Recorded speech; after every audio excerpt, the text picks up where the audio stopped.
আখাউড়া মাকে কুপিয়ে হত্যা করেন ছেলে সিয়াম। আখাউড়া থেকে বাদল আহমেদ খান। সংবাদের শুরুতেই আছি আকলিমা রশিদ ডালি। ফারজানা রশিদ রূপার সহযোগিতায় শুনছেন সংবাদ শিরোনাম। কসবা টিভির ডেস্ক রিপোর্ট। কসবা টিভি, হৃদয়ে বাংলা। এখন বিস্তারিত জানাচ্ছেন আফরোজা রশিদ। এ ঘটনায় ছেলেকে গ্রেফতার করে থানা হেফাজতে নিয়েছেন আখাউড়া থানা পুলিশ। শুক্রবার ভোর 6টার দিকে উপজেলার আখাউড়া ইউনিয়নের আনন্দপুর গ্রামে এই ঘটনা ঘটে। নিহত নাসিমা বেগম ওই এলাকার মিজান মোল্লার স্ত্রী। এই বেলা 11:30টার দিকে ঘটনার সত্যতা নিশ্চিত করে আখাউড়া থানার ভারপ্রাপ্ত কর্মকর্তা ওসি সমীউদ্দিন জানান, সিয়ামকে বাসা থেকে বের হতে দেয়নি তার মা। সেই ক্ষোভের কারণে তার মাকে তরকারি কাটার বটি দিয়ে কুপিয়ে হত্যা করে। প্রাথমিক জিজ্ঞাসাবাদে এমনটাই স্বীকার করেন সে। তবে হত্যাকাণ্ডের প্রকৃত কারণ বের করার জন্য চেষ্টা করছি। স্থানীয় ইউপি সদস্য মুসামিয়া জানান, ভোর 6টার দিকে খবর পাই মিজান মোল্লার স্ত্রীকে কে যেন কুপিয়ে হত্যা করে চলে গেছে। পরে পুলিশকে খবর দিলে ঘটনাস্থলে এসে হত্যাকারী সিয়াম মোল্লাকে গ্রেফতার করা হয়। এদিকে যেই হোক, সুষ্ঠু তদন্তের মধ্য দিয়ে প্রকৃত অপরাধের বিচার দাবি জানাচ্ছেন এলাকাবাসী। হত্যাকারী ছেলে একজন প্রতিবন্ধী বলে জানা যায়। আচ্ছা, একটু সামনে আসেন।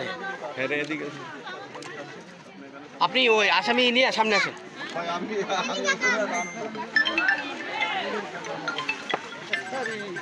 আস্তে আস্তে আস্তে ভাই, দাঁড়ান দাঁড়ান দাঁড়ান ভাই, দাঁড়ান একটু, দাঁড়ান দাঁড়ান ভাই, একটু দাঁড়ান। মানে মানুষের যন্ত্রণা আমি অতিষ্ঠ।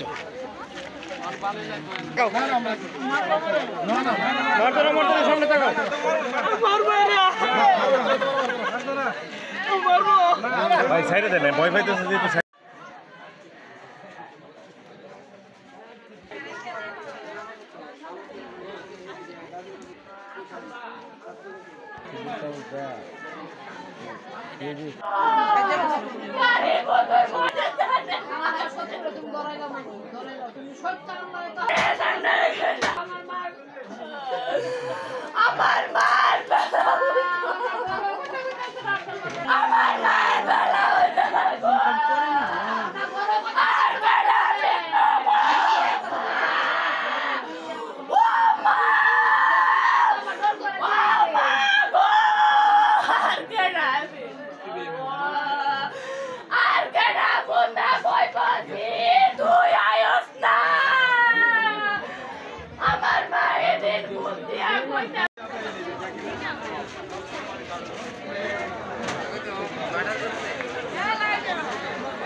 কসবা টিভির সংবাদের সাথে থাকার জন্য ধন্যবাদ জানাচ্ছি।